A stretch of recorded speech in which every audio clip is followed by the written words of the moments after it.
Mtazamaji wa DSS TV, asante kwa kuendelea kwa nasi.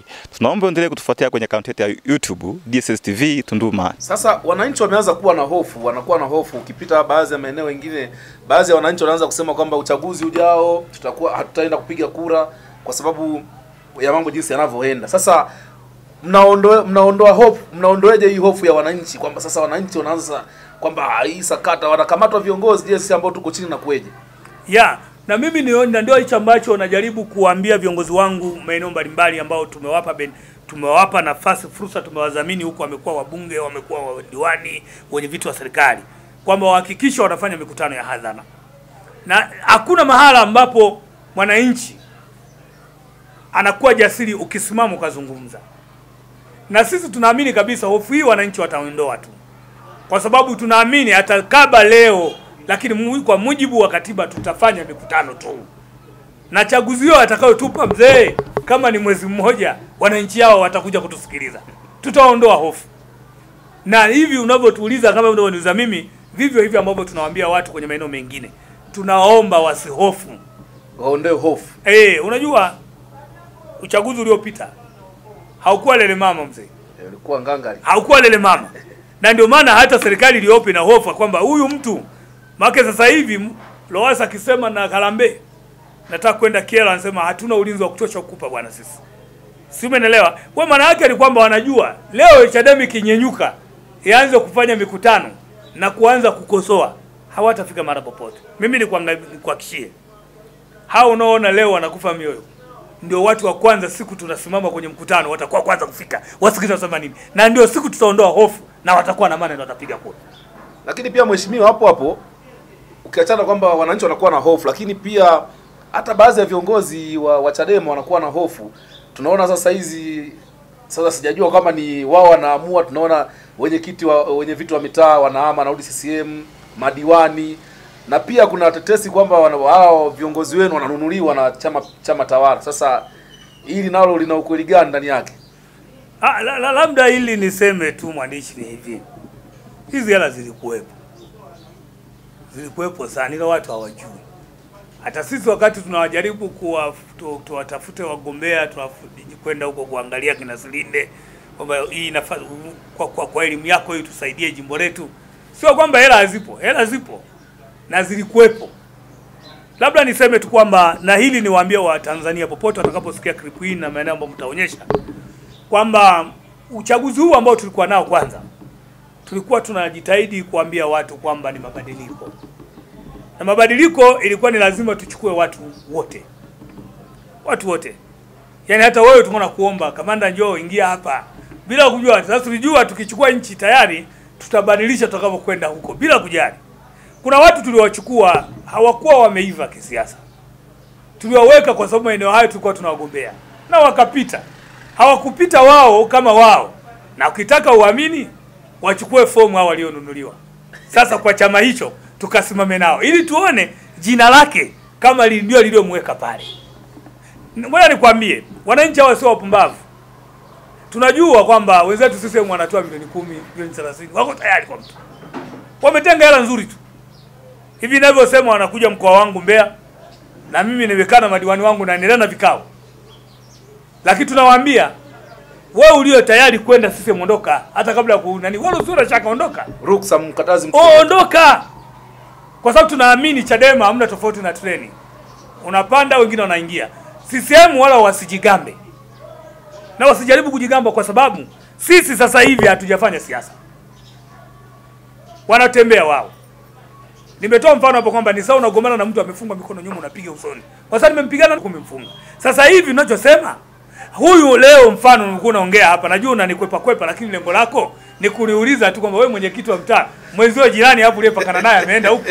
Labda hadi niweke tu wazi kwamba huyu bwana mdogo ameenda huko.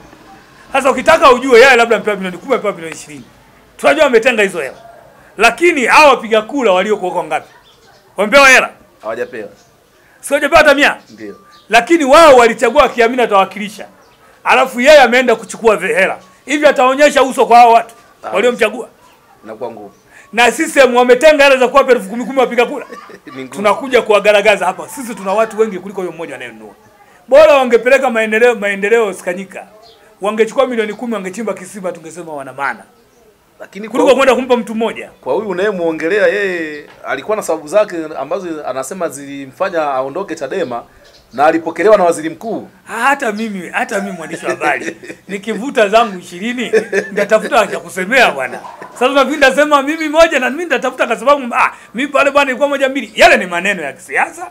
Sijui umeelewa. Japo tunaamini yana madhara kwa chama kama hayatajibiwa. Sijui umeelewa. Lakini ukweli kabisa tunataka kusema kwamba mkakati wanaotumia mimi nasema wala hauna faida kwao. Kwa sababu wananunua mtu mmoja kwa gharama. Alafu mbaya zaidi wapiga kura waliohangaika wanaona kabisa navuta hela yeye milioni 10, alafu kesho wanategemea waje wamrudishe pale. Ndugu yangu, hiyo filimbi kilia hapo utaona kitakachotokea. Na ninahakikishia kata zote tutarudisha. Kwa sababu kitendo anachokifanya ni kibaya sana kwa wananchi wapiga kura. Hatuwezi tukawa na chama cha namna hii. Wewe uangalia kila naye hama, hasemi nimehama kwa sababu anaanza na Magufuli. Amefanya kazi vizuri na ungana na Magufuli. Wewe umepewa eneo unaongoza watu. Kwa nini usifanye vizuri pako? Ukajisimama ukasema nimefanya vizuri kwa watu wangu kama anafanya Magufuli. Unawakimbia watu waliokuweka. Unaenda kumsifia mwanaume mwenzio. Unaanza wa juu kwanza. Haiwezekani. Sasa huu mkakati tunataka tuambie. Ngoja wachukue, alafu tunasubiri siku 90. Siku 90 hizo mimi nakuhakikishia wananchi sio wajinga, wataturudishia tu diwani wetu.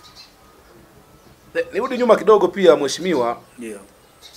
Kabla ya kuja kwa waziri mkuu katika mji wa Tunduma kulikuwa na operation, mimi nasema ni kama operation ya kung'oa bendera za Chadema. Milingoti ya Chadema yote iling'olewa barabarani kukawa keupe. Sasa ili wananchi wengi walikuwa wanasintofahamu ndani ya mioyo yao kwamba ni kitu gani ambacho kilikuwa kinaendelea. Labda hili niliache nizungumze kwamba kwa kuwa sio msemaji wa mkoa wa Songwe, wapo viongozi wangu wa chama kwa maana ya Tunduma.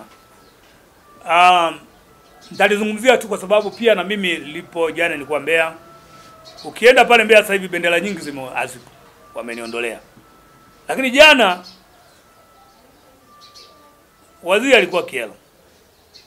Pia usiku wa kuamkia jana jioni wamefanya kazi kubwa sana na watu wanaosadikika ni polisi, ambao mpaka dakika hii tumeweka utaratibu wa kuhakikisha tuone watupigie picha tujue wanaoshusha ni watu gani. Naamini kufika kesho tutakuwa tumejua, tumekusanya waliohusika. Na hili niombe kwa kuwa swali la msingi sana kama mwenyekiti wa mkoa. Nimewaambia wenye vitu wangu wa wilaya wote waingie kufanya kazi ya kuweka clip kuhakikisha wanapiga picha watu wanaoshusha bendera. Ni kosa kubwa sana kikako kwa nchi yetu kwa mujibu wa kitabu kikuu cha nchi hii. Ukiacha cha Mungu ambayo ni Bible, kitabu kikuu cha nchi hii ambayo ni katiba. Vyama vingi viko kwa mujibu wa sheria. Na haruhusi mtu yoyote kwenda kushusha nje na kiongozi aliyepandisha pale. Lakini kama kweli wanahusika, kama unavyoniuliza swali kwamba lilitolewa huku kusini watu gani, lakini habari ya Mbeya ni kwamba mimi kwangu nitoe hili na kama wahusika wananisikiliza, kweli tutamfikisha mtu mahakamani kwa kosa la kwake kama yeye, kwa aliyehusika. Aliyehusika. Na kama clip itaonyesha na tutakufahamu, tutakufungulia kesi kama wewe, sio kama chombo cha dola. Ndio mpango uliopo. Na sijajua ni sheria ipi inayosema anapokuja waziri bendera zishuke za vyama. Sijajua. Kwani baada ya hizi bendera kushushwa alivyoondoka je zimeweza kurudishwa? Kwanza hazijulikani ziliko. Na bahati mbaya sana ni vifaa ambavyo vikipita huwa tunachapishwa wakati wa kampeni na nini na nini.